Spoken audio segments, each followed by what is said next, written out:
छिपकली आखिर मोर के पंखों से डरती क्यों है? कारण बहुत शॉकिंग है। एक ऐसा इंसान जो पिछले 25 सालों से केवल पिज्जा खा रहा है, एक ऐसा मास्क जिसके ऊपर बोलने से आप 7 भाषाओं में बात कर पाओगे। छिपकलियों के मोर के पंखों से डरने का कारण है मोर। लाखों साल से मोर हमेशा से छिपकलियों को खाते हुए आए हैं और इसी वजह से छिपकलियां मोर से डरती हैं। तो जब घर में मोर का पंख रखा होता है तो 2 चीजें होती हैं। पहली, मोर के पंखों की आंखें देखकर छिपकली डरती है। दूसरा, मोर के पंखों से खुशबू आती है जिससे भी छिपकली डरती है। इसलिए जब भी नकली मोर के पंख लगाए होते हैं तो छिपकली को कोई फर्क नहीं पड़ता, कोई डर नहीं लगता। लेकिन ये जो ट्रिक है केवल कुछ ही समय तक काम आती है, क्योंकि कुछ समय के बाद छिपकली को पता चल जाता है कि ये केवल मोर का पंख है, मोर नहीं है। फैक्ट नंबर 9 मिली यूएसए के रहने वाले डैन जेनसन से। ये 38 साल का बंदा है जो पिछले 25 सालों से लगातार केवल पिज्जा खा रहा है और कुछ नहीं खा रहा, और ये सब्जियों से खतरनाक नफरत करता है। जब लोग इससे बोलते हैं कि बेटा जो तेरी डाइट है वो बहुत बेकार है, तू मर जाएगा, तो डैन जवाब देता है कि मर तो सब जाएंगे। बहुत अच्छा लॉजिक। लेकिन शॉकिंग बात यह है कि डैन के डॉक्टर्स बोलते हैं कि उसकी बॉडी पर कोई भी नेगेटिव असर अभी तक दिखता नहीं है। वो इतना पिज्जा खाने के बाद भी एक नॉर्मल इंसान है। फैक्ट नंबर 8, जापान की एक कंपनी है डोनट रोबोटिक्स नाम की। उसने एक ऐसा मास्क बनाया है जिसका नाम है सी मास्क। इस मास्क की खास बात यह है कि आप इसमें किसी भाषा में बोलोगे तो जो ट्रांसलेशन निकल कर आएगा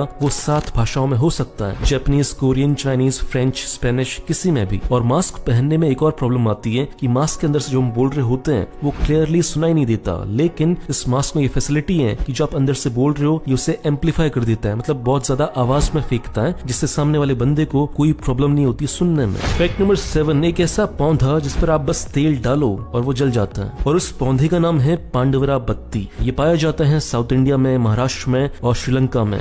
माना जाता है कि पांडवास ने वनवास के टाइम पर इसी पौधे का यूज किया था आग जलाने के लिए, और फिर उन्हीं के नाम पर इस पेड़ का नाम पड़ा पांडवरा बत्ती। फैक्ट नंबर 6, आज की तारीख में जब डॉक्टर को दिल की धड़कन टेस्ट करनी होती है तो वो यूज करता है स्टेथोस्कोप का। लेकिन स्टेथोस्कोप से पहले डॉक्टर्स कैसे हार्ट बीट टेस्ट करते थे? वो करते थे ऐसे। फिर उसके बाद एक लेनिक नाम का बंदा आया जिसने स्टेथोस्कोप की खोज की। उस समय के सारे डॉक्टर्स ने लेनिक को बहुत गालियां दी, क्योंकि स्टेथोस्कोप की ना होने की वजह से जो वो मजे ले रहे थे अब वो नहीं ले पा रहे थे। फैक्ट नंबर 5, बात है यूएसए के मैरीलैंड की। वहाँ पे एक 45 साल की लेडी थी जिनका नाम था डेबी पाकस्ट। एक बार वो सुबह सुबह सेब खा रही थी, लेकिन अचानक से वो सेब उनके गले में अटक गया, जिसकी वजह से वो नीचे गिर गई और सांस के लिए तड़पने लगी। तभी उनका कुत्ता टॉबी दौड़ते हुए आया और डेबी की छाती पर जोर जोर से कूदने लगा, और वो तब तक कूदा जब तक वो सेब का हिस्सा मुंह से बाहर नहीं आ गया, और ऐसा करने से डेबी की जान बच पाई। फैक्ट नंबर 4, अभी तक जितनी भी सारी वॉर्स हुई हैं उसमें सबमरीन्स का यूज होता था, और इन्हीं सबमरीन्स में से बहुत सारी सबमरीन्स न्यूक्लियर सबमरीन्स होती थी।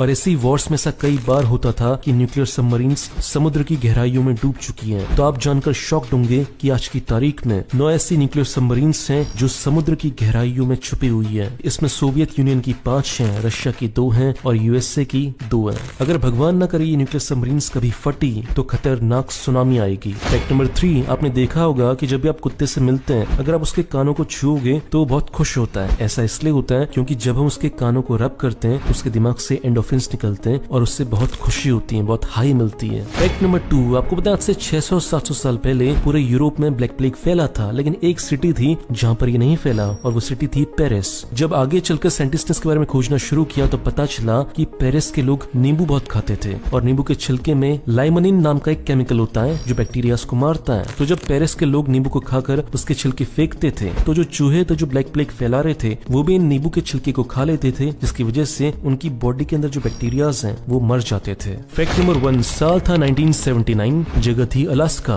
और अलास्का में चल रही थी सोने की खुदाई, और सोने की खुदाई करते वक्त उन्हें एक ऐसा बैल मिला जो था आज से 36,000 साल पुराना, और वो भी बिल्कुल परफेक्ट कंडीशन में। ऐसा इसलिए हुआ क्योंकि वो बहुत सालों से, इतने सारे सालों से बर्फ के नीचे दबा हुआ था, जिसकी वजह से वो बिल्कुल परफेक्ट रहा। दोस्तों, अगर आप मेरा वीडियो पहली बार देख रहे हो तो इस चैनल को सब्सक्राइब करो, फेसबुक पेज को लाइक करो, आपको ऐसी शानदार वीडियोस रोज मिलते रहेंगे। और इस चैनल को सपोर्ट करना चाहते हो तो 2 काम करो, पहला इसे लाइक करो, दूसरा इस वीडियो को शेयर करो ताकि आपके दोस्तों को पता चल सके कि आप कितने इंटरेस्टिंग वीडियोस देखते हो। मिलते हैं अगले वीडियो में।